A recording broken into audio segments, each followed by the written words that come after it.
एके दिवशी एका स्त्रीचा लहान मुलगा मरण पावला. ती खूप रडत होती. तिला खूप वाटत होतं कोणीतरी माझ्या मुलाला जिवंत करेल. ती मुलाला हातात घेऊन गावगाव फिरू लागली. शेवटी कोणीतरी तिला सांगितले, भगवान बुद्धाकडे जा. ती रडत म्हणाली, माझ्या मुलाला वाचवा, माझ्या मुलाला वाचवा. बुद्ध शांतपणे म्हणाले, मी मदत करेल, पण आधी तुला माझं एक काम करावं लागेल. बुद्ध म्हणाले, तुला एक माझं काम करावं. तू अशा घरातून मोहरीचे दाणे घेऊन ये ज्या घरात कधीच कोणाचा मृत्यू झालेला नसेल.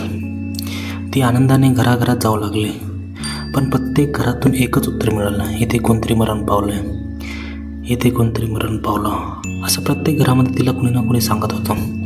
तेव्हा तिला समजलं, मृत्यू हा प्रत्येकाच्या आयुष्याचा भाग आहे. ती बुद्धाकडे परत आली आणि शांतपणे म्हणाली, आता मला सत्य कळालं आहे. बुद्धाने तिला जीवनाचा स्वीकार आणि धैर्य शिकवलं.